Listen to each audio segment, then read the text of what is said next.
Քաղաքականությունը ինքնին արվեստ է, եւ այն մնում է պատմության մեջ, ուզես թե չուզես։ Սա մեր ուղին է։ Մեր ուղին հաղորդաշարի այսօրվա հյուրը Լոռու նախկին փոխմարզպետ,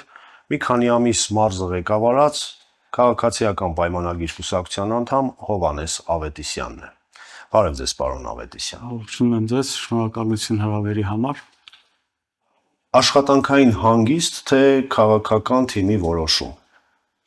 Աշխատանքային հանգիստ ավելի շուտ։ Այսինքն առաջիկայում մենք ակնկալենք, որ ձեզ կտեսնենք ինչ-որ պաշտոնում։ Չեմ ցանկանա շտապել եւ ինչ-որ բան ասել, բայց սպասելիքներ, այո։ Պարոն Ավետիսյան, ըստ ձեզ ո՞րն է քաղաքականության, այսպես ասած, հաջողության գաղտնիքը։ Նաև որպես քաղաքական միավորի ներկայացուցիչ։ Ըստ ինձ առաջնահերթությունը դա բնակիչների հետ ամենօրյա ռեժիմով շփումն է։ Այսինքն, եթե թափանցիկ եք, եթե հասարակության հետ ունեք շփում, քաղաքականության մեջ կարող ենք հաջողել։ Միանշանակ, որովհետև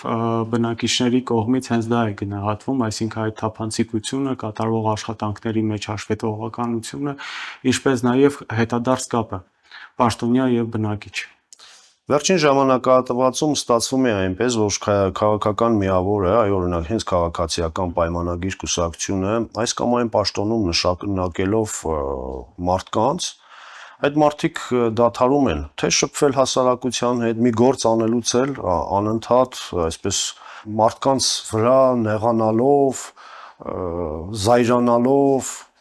մոռանալով, որ հենց իրենց գործունեությունը կայանում է նրանում ծառայել հանրությանը։ Անկեղծ ասած, դա ինձ համար որոշակի նորություն է, որովհետև շփման պակասությունը կարող է լինել ծանրաբեռնվածության հետևանքով, այսինքն երբ մարդը ստանձնում է որոշակի աշխատանք, որոշակի պաշտոն, նաև ստանձնում է որոշակի պատասխանատվություն եւ որոշակի տեղերում կարող է նաև այդ շփումը պակասել, բայց ամբողջությամբ երբևիցե չի կտրվել բնակչի հետ կապը։ Սա որպես մարզի, այսպես ասեմ, մարզի մասշտաբում վերցրած, որպես պետական պաշտոն զբաղեցրած մարդ եմ ասում, այդ շփումները միշտ էլ բնակիչների հետ լինում են, միշտ էլ շարունակական է լինում, ուղղակի կարող է լինել որոշակի ընթացք, որ ծանրաբեռնվածության պատճառով հնարավորություն չունենան հանդիպումներ կազմակերպելու կամ քաղաքացիների ընդունելություն իրականացնելու, իսկ մյուս կողմից կարող եմ ասել, երբ քննադատությունը լինում է օբյեկտիվ, լինում է հստակ եւ պատճառաբանված, միանշանակ ընդունվել է բոլոր ոլորտներում։ Հաճախ էլ, այսպես ասած, քաղաքացի եւ պաշտոնյա շփումը գալիս է հասնում Facebook-յան տիրույթ, ու այնտեղ հրաձգություն է տեղի ունենում, լավագույնս ավարտվում է նրանով, որ պաշտոնյան տվյալ քաղաքացուն հեռացնում է, այսպես հանրությանը հայտնի, գցում է սև ցուցակ։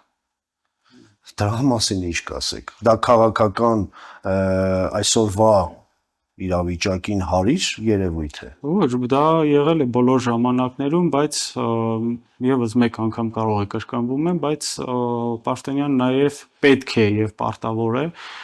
օբյեկտիվ քննադատությունը լսել, ականջալուր լինել եւ որոշակի քայլեր ձեռնարկել։ Ցավոք սրտի մեր մոտ կան հենց այդ ֆեյքային մակարդակում, երբ որ անհայտ դեմքեր, անհայտ Facebook-յան էջերից ինչ-որ հարցերի շուրջ մեկնաբանություններ են թողնում, անձնական բնույթի վիրավորանքներ են լինում եւ այս ամենով հանդերձ, այո, այդ ֆեյքերին նաև շատ հաճախակի սև ցուցակ են։ Ֆեյքերը հասկանալի են, խոսքը այն մարդկանց մասին է, ռեալ մարդիկ են, օրինակ, բերում են այս կամ այն փաստարկված այս խնդրը, նկարներով, ամեն ինչով, միանգամից դուրս չի գալի այդ գործողությունը։ Դա ես կարող եմ ասել, որ անընդունելի է, ուղղակի չգիտեմ նմանատիպ դեպք, որպեսզի կարողանամ հստակ արձագանքել, համենայն դեպս ինձ հետ նման բան չի պատահել եւ իմ շփման շրջանակներում, այսինքն տարբեր պաշտոնատար անձանց հետ ում հետ որ առնչություն ունեցել եմ, նաեւ իրենց մոտ չեմ ես դա նկատել, որ պատճառաբանված քննադատության պատճառով կարող են մարդուն կամ քաղաքացուն սև ցուցակ նետել, այսինքն իմ պրակտիկայում նման բան չի հանդիպել։ Մեկ այսպես անձնական հարց էլ ու անցնենք արդեն քաղաքացիական պայմանագիր կուսակցությանը, եթե չլինեիք քաղաքականության մեջ, ինչ գործունեությամբ կզբաղվեիք։ Երևի մանկավարժությամբ։ Բարդ հարց է, մանկավարժությամբ դժվար, ավելի շուտ ինչ-որ գիտահետազոտական աշխատանքով մեծ սիրով կփորձեի զբաղվել, առավել ևս մագիստրատուրան սովորելու տարիների ընթացքում մենք ունեինք փայլուն դասախոսական կազմ եւ հենց իրենց տեսնելով, հենց իրենց աշխատանքների հետ ծանոթանալով այդտեղից մեծ սեր էր առաջացել նաև գիտությամբ զբաղվելու, ուղղակի արդեն երբ որ աշխատանքային գործունեությունը լրիվ այլ ուղղվածությամբ եղավ եւ ժամանակի բացակայության պատճառով հնարավորություն չեղավ, ըստ ինձ գիտահետազոտական աշխատանքով մեծ սիրով կզբաղվեի։ Դա էլ արդեն որ անցնեք թոշակի կսկսեք զբաղվել։ Այո։ Պարոն Ավետիսյան, այ օրինակ քաղաքացիական պայմանագիր կուսակցությունը իշխանության եկավ ժողովրդական շարժման արդյունքում, այսինքն ողջ ժողովուրդը հոգնել էր գործող կարգերից, օգնեց այն ուժին, որը ընձեռնել էր այդ հեղափոխական ոգին, հեղափոխությունը եւ արդյունքում ստացվեց։ Այսօր որքանով է ժողովրդական ոգին պահպանել, թե դեմքը եւ առհասարակ այդ ոգին որքանով է պահպանվել ժողովրդի մոտ, հասարակության մոտ։ Չնայած մեր բազում փորձություններ եւ դժվարություններ, որոնք որ պատահեցին հենց քաղաքացիական պայմանագիր կուսակցության այսպես իշխանության ժամանակահատվածում, ես կարող եմ հստակ ասել, որ այդ ոգին նաեւ հիմնականում պահպանվեց, ինչի համար, որովհետև մենք 21 թվականի արտերտ ընտրությունների ժամանակ դա ամենաբարդ շրջանն էր, թե հեղինակության առումով, թե պատերազմը նոր ավարտված լինելու պատճառով, դա ամենաբարդ ժամանակաշրջանն էր եւ այդ ժամանակ էլ մեր հասարակությունը, մեր բնակիչները իրենց քվեն նորից տվեցին քաղաքացիական պայմանագիր կուսակցությանը եւ առաջիկայում էլ մենք ունենք համապետական ընտրություններ, ես համոզված եմ, որ նաև այդ ցուցանիշը մենք կունենանք առաջիկայում սպասվող համապետական ընտրությունների ժամանակ, այնպես որ մեծամասամբ պահպանվել է։ Ինչպես եք պահպանելու արդար մրցակցությունը ընդդիմադիր ուժերի հետ։ Այ ընտրությունների են գնում 2026 թվականին ընտրությունների են գնում։ Բոլոր ընտրությունների ժամանակ, դա լինեն թիմ ընտրություններ, լինի համապետական ընտրություններ, արդար մրցակցությունը միշտ էլ ապահովված եղել է։ Եթե նույնիսկ այսպես ասեմ, արդար մրցակցության խոչընդոտելու այսօրվա մեր իրականության մեջ բավականին դժվար է եւ բարդ է, ինչի համար, որովհետեւ յուրաքանչյուր կուսակցություն հիմնականում քարոզարշավ իրականացնում են հենց սոցիալական մեդիայի միջոցով, այսինքն սոցիալական հարթակներում, նույն հենց Facebook, Twitter, TikTok, այսինքն բոլոր հասանելի միջոցներով եւ այդտեղ որևիցե խոչընդոտ հնարավոր չէ ստեղծել։ Իսկ հանրային հեռուստատեսությունը, ինչպես նաեւ մնացած հեռուստաընկերությունները ամբողջությամբ լուսաբանում են թե քարոզարշավներ, թե դա օրենքով է ամրագրված հավասար պայմաններ ստեղծել։ Բոլոր ժամանակներում այդ արդար մրցակցության սկզբունքը պահպանվել է, որովհետև մեր կուսակցության հենց համար մեկ խնդիրներից մեկը եղել է արդար եւ թափանցիկ ընտրություններ անցկացնելը։ Եվ մինչև այժմ էլ բոլոր ոլորտներում, բոլոր ընտրությունների ժամանակ մենք դա կարողացել ենք ապահովել։ Ստացվել է տենդենց, որ գործող իշխանությունները կապ չունի, դա քաղաքացիական պայմանագիրն է, թե մեկ այլ հանրապետական կուսակցությունը իրենց իշխանավարման ժամանակ միշտ այսպես քարկոծվել են, որ օգտագործում են վարչական ռեսուրսները, դրա մասին ինչ կասեք։ Վարչական ռեսուրս ասվածը ավանդաբար օգտագործվող միջոց է, մենք օրինակ ես շատ բարձ հիշում եմ նախկինում ընտրությունների կազմակերպման եւ անցկացման ժամանակ վարչական ռեսուրս ոնց էին կիրառում եւ ինչպես էր դա տեղի ունենում եւ երկու անգամ լինելով հենց ընտրությունների ժամանակ շտաբի պետ համակարգելով ընտրությունները ես ոչ մի անգամ նույնիսկ մոտավոր ինչ-որ գործողություն չեմ տեսել, որ կարողանանք ասել վարչական ռեսուրս է կիրառվում, դա լինի համայնքային ընտրությունների ժամանակ խոհակների աշխատակիցներին ինչ-որ մեքենաներով տեղափոխել կամ նույն դպրոցները մեքենաներով տեղափոխել կամ դպրոցի տնօրեններին պարտադրել, որպեսզի ձայն ապահովեն, ես նմանատիպ բան չեմ հիշում եւ իմ պրակտիկայի ընթացքում էլ նման բան չի եղել, ուղղակի մեր ընդդիմադիր ընկերների կողմից այսպես ձևակերպեմ, ընդդիմադիր դաշտը միշտ այդ վարչական ռեսուրսի կիրառման փաստը միշտ օգտագործում է եւ դա ուղղակի, այսպես ասեմ, ավանդաբար ձևավորված արտահայտություն է։ Լինելով նաև մարզի ղեկավարման այսպես ամենակիզակետում, լինելով փողմարզպետ, նաև մի քանի ամիս համակարգել ընդհանուր մարզը որպես մարզպետի պաշտոնակատար, այսօր ինչպես եք տեսնում մարզի զարգացման հեռանկարը։ Ծրագրերը մնացին անավարտ, դուք այլևս չեք զբաղեցնում պաշտոն, թե այդ ծրագրերը շարունակականություն կունենան, կուսակցությունը ինքը այսպես կգնա յուրաքանչյուր ծրագրի հետևից, ինչպես եք տեսնում Չէ, դա ոչ ինձնով սկսել է, ոչ ինձնով ավարտվել է, դա շարունակական գործընթաց է, դա մեր կառավարության կողմից որդեգրված քաղաքականություն է եւ այն ծրագրերը, որոնք որ նախկինում իրականացվել են եւ ապագայում էլ նախատեսվում են, որ իրականացվեն, առաջին հերթին դա հենց ենթակառուցվածքների բարելավումն է։ Ցավոք սրտի մենք տասնամյակներ որևիցե աշխատանք այդ ուղղությամբ մեր երկրում չի իրականացվել եւ այս պայծրությամբ այնքան խնդիրներ կան կուտակված, որ աստիճանաբար քայլ առ քայլ լուծելով շարունակում են գնալ եւ ապագայում էլ կլինեն նոր ծրագրեր, որոնք էլ կյանքի կկոչվեն եւ ավելի կբարեկարգեն հենց մեր բնակիչների կենսակերպը, մեր բնակիչների սոցիալական վիճակը։ Պարոն Ավետիսյան, գանք քաղաքացիական պայմանագիր կուսակցության ներքին խոհանոց եւ որպես կուսակցության անդամ մարզային կառույցը կա։ Այո, մարզային կառույցը կա։ Մարզային կառույցում յուրաքանչյուր անդամ արդյոք ազատորեն կարողանում է արտահայտել իր կարծիքը, թե ուղղակի որպես կանոն, ինչպես միշտ է արվել, կուսակցության մարզի ղեկավարին նշանակել են կառույցի ղեկավար, նա ինչպես որոշեց, մնացածն ասում են այո։ Թե կարծիքների բախում կա, վեճեր կա, առողջ էլի։ Ի տարբերություն, այս կարող եմ սխալ միտք ասեմ, բայց ի տարբերություն մնացած կուսակցությունների, այո, բազմակարծությունը մեր կուսակցությունում կա նաև գաղափարների, կա նաև մտքերի, բանավեճ, կա նաև ինքնաքննադատություն, ես երբևիցե ոչ լսել եմ, ոչ դա տեսել եմ, որ գլխավոր կուսակցության, այսպես ասեմ, գլխավոր գրասենյակում կազմակերպվեն ինքնաքննադատության օրեր։ Մեր կուսակցությունում այև այդպիսի միջոցառումներ են իրականացվում եւ այն բացերը, այն խնդիրները, որոնք որ առկա է եւ դրանց վերաբերյալ պետք է ուշադրություն դարձնել եւ այդ խնդիրները վերացնել, նաեւ տեղի ունենում ինքնաքննադատության քննության նման ինչ-որ երևույթ է, որ այսինքն դուք ինքներդ ձեզ քննադատում եք։ Խոսում ենք, այո, խոսում ենք պաշտոնյաներից, թույլ տված սխալների, նաև բացերի վերաբերյալ,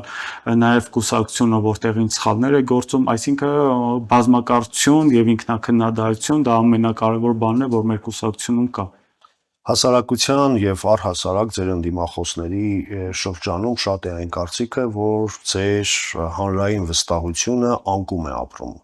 Դա այդպես է, թե այդպես չէ, Լոռու մարզում։ Ոչ, բացառված է, ոչ միայն Լոռու մարզում, օրինակ տեսեք, դա ընդհանուր նշում են ամբողջ երկրով մեկ, տարբեր կարծիքներ են հնչում, տարբեր թիմ ընտրություններից առաջ տարբեր հոռետեսական մեկնաբանություններ են լինում, բայց վերջին երկու թիմ ընտրությունները ցույց տվեցին, որ ոչ միայն վարկանիշը իջած է, այլ նաև բարձրացած է։ Դա Գյումրու թիմ ընտրությունների եւ Վաղարշապատի թիմ ընտրությունները դրանք ապացուցեցին, որ քաղաքացիական պայմանագիր կուսակցությունը ունի հեղինակություն եւ այդ հեղինակությունը մնում է հենց իր ժողովրդավարական լինելու պատճառով։ Գյումրի թիմ ընտրությունների ժամանակ այո փաստացի մենք չկարողացանք միայնա ձևավորել որպես իշխանություն։ Հենց գալիս է դրան փառականում պարտվեցիք, Գյումրիում 50+ չստացվեց, նոր Վաղարշապատում 50+ եղավ։ Բայց համեմատական անցկացնելով 21 թվականի ընտրությունների հետ, թիմ ընտրությունների հետ, մենք բոլոր 3 տեղում էլ ունեցել ենք ցուցանիշների բարելավում։ Այսինքն մենք նախկինում ավելի քիչ ձայն ենք հավաքել, քան հիմա։ Հասկանալի է։ Եվ եթե մենք այսպես նայենք մեր քաղաքին եւ որպես նաեւ ֆանաձորցի 4 տարի քաղաքը ղեկավարել պաշտոնակատարով, դա ըստ ձեզ լավ է թե վատ։ Թույլ տվեք չասել լավ է թե վատ, ինձնից լավ գիտեք, որ Վանաձորի մասով տեղի են ունենում իրավական process-ներ եւ իրավական process-ների վերաբերյալ ես չեմ կարող գնահատական տալ եւ չեմ էլ ցանկանում այդ դաշտ մտնել։ Իսկ ժամանակավոր պաշտոնակատարով 4 տարի ղեկավարելը առաջին հերթին անհրաժեշտ է, որպեսզի քաղաքը հնարավոր լինի նաև զարգացնել, հնարավոր լինի ծրագրեր հաստատել։ Ցավոք սրտի երկար ժամանակ ավականուն նիստ տեղի չի ունենում եւ այս պահին նաև դրա օրհասական անհրաժեշտությունը կա, որովհետեւ կա ֆինանսական միջոցներ եւ կան ծրագրեր, որոնք պետք է նաև հաստատի Վանաձոր համայնքի ավականի, բայց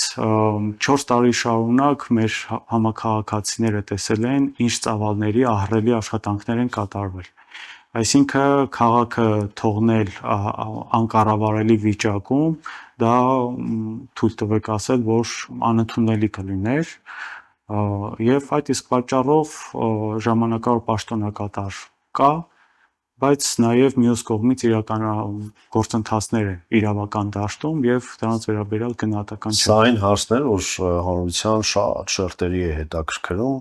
այ քաղաքական որոշում եղավ նույնիսկ հենց պաշտոնակատարի համար օրենք ստեղծվեց, գրվեց, այդպես են ասում եւ նշանակվեց։ Դուք էլ Լոռու մարզի պաշտոնակատարներ, այդպես էր կգնայիք մինչև 26 թվականը, այնուհետև ընտրություններից հետո նոր մարզպետ կնշանակեին։ Եթե այդ տրամաբանության մեջ նայենք։ Հարցը հետեւյալի մեջ է. Վանաձորի մասով ոչ թե կոնկրետ անձի համար է որոշում կայացվել, այլ որոշում է կայացվել, որպեսզի հնարավոր լինի քաղաքը բարձի թողի վիճակից զերծ պահելու համար։ Դա ոչ Արկադի Փելեշանով է պայմանավորված, ոչ Պողոս Պողոսյանով, ոչ մեկով։ Դա ընդամենը մեր թիմ օրենքում տեղի ունեցած բացի արդյունք էր, որը որ տվյալ իրավիճակում չէր մեկնաբանում, թե ոնց կարող է գործընթացը կազմակերպվել, դրա պատճառով որոշում է կայացվել եւ օրենք է փոխվել։ Եվ ելի եմ ասում, դա ինչ-որ մեկի ինչ-որ անձի շուրջ չի փոփոխությունը կատարվել, այլ ընդամենը թիմ օրենքում բաց է եղել եւ այդ բացն է լրացվել։ Արոն Ավետիսյան, այ հենց Վանաձորի ավականիում ունենալով երկրորդ ամենաշատ ձայնը, ըստ ձեզ, մինչև տարեվերջ Վանաձորցին կտեսնի ավականու նիստ։ Ես լիահույս եմ նաև, որ կամ միգուցե գնանք արտահերթ ընտրությունների։ Քանի որ իրավական գործընթացներ են եւ միգուցե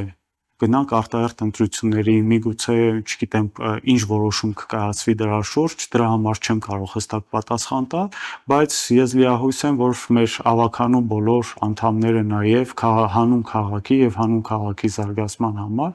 ավականու նիստը առաջիկայում կկայանա եւ հնարավոր կլինի քաղաքի շարունակական զարգացումը ապահովել։ Այսօր այս շատերը խոսում են, անընդհատ խոսում է կոռուպցիայի մասին, թալանի մասին, բայց շատ քիչ է, այսպես դանդաղ քայլերով կոռուպցիայի դեմ պայքարը, տարբեր տրամաչափի պաշտոնյաների ակնկալում էին հասարակությունը, որ պետք է պատժվեն, գողացածը, թալանածը հետ բերեն, բայց կարծես սա էլ տեղից այդպես էլ չի շարժվում։ Դրա մասին էլ կարճ մի քանի նախադասությամբ անդրադառնանք ու չհամաձայնել, որովհետև մեր դատախազությունը բավականին ահռելի աշխատանք է կատարել եւ այդ ծավալները ուղղակի չեք պատկերացնի ինչ ծավալների մասին է խոսքը եւ ինչ ահռելի աշխատանք են կատարում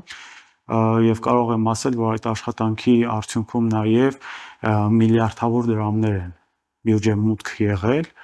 ինչպես նաև բազմաթիվ տարածքներ են վերադարձվել տարբեր համայնքներին, պետությանը, որոնք որ ապօրինի օտարված են եղել, եւ այդ գործընթացը շարունակական է։ Իսկ կոռուպցիայի դեմ պայքարը դուք ինքներդ եք տեսնում եւ հետեւում եք լրատվամիջոցներին, համակարգային կոռուպցիա ասվածը, որ նախկինում բոլորը խոսում էին դրա մասին, համակարգային կոռուպցիա ես կարող եմ ասել եւ փաստել, որ այլևս չկա։ Կան անհատներ, որոնք ընդամենը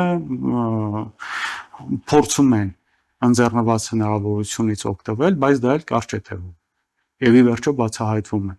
եւ տարբեր համայնքապետարաններից, տարբեր մարզպետարաններից ժամանակ առ ժամանակ լրատվամիջոցներով էլ կարող եք տեսնել, ինչպես նաեւ ներքին գործերի նախարարությունը, դատախազությունը, հակակոռուպցիոն կոմիտեն հենց այդ բացահայտումները անում են, լուսաբանում են, մեկնաբանում են։ Նաև լինում են դեպքեր, երբ որ վաղեմության ժամկետով ուղղակի գործերը կարճվում են։ Այո, ցավոք սրտի կա նաև նմանատիպ դեպքեր, հենց Վանաձոր քաղաքում էլ մենք ունենք տարածքներ ապօրինի օտարված, որոնց վերադարձի վերաբերյալ դեռ մի քանի տարի առաջ դիմել էին դատախազություն, բայց ցավոք սրտի հենց վաղեմության ժամկետով նաև այդ գործերը փակվեցին, բայց գործընթացը շարունակական է։ Եվ ինչպես եք տեսնում մեր վաղվա օրը։ Ընդամենը մի բան կարող եմ ասել, վաղվա օրը դա մեր երազած խաղաղությունն է եւ ստեղծագործելու, ինչպես նաեւ կերտելու հնարավորությունն է, որը որ կարծես թե իրականություն է դառնում։ Մենք մեր անկախ պետության պատմության մեջ չենք ունեցել ժամանակահատված, որ մեր սահմաններում 2 տարի, արդեն գրեթե 2 տարի լինի խաղաղություն եւ ոչ մի կրակոց չլինի։ Եվ հենց խաղաղությունն է հնարավորություն տալու, որ մեր պետությունը զարգանա։ Շնորհակալություն զրույցի համար, ձեր ժամանակը տրամադրելու համար։ Սա մեր ուղին հաղորդաշարն էր։ Հենց այս լավատեսական նոտայով էլ ավարտենք մեր հարցազրույցը։ Զրուցակիցս էր Լոռու նախկին փոխմարզպետ, քաղաքացիական պայմանագիր կուսակցության անդամ Հովհաննես Ավետիսյանը։ Մնացեք խաղաղությամբ, կհանդիպենք եթերում։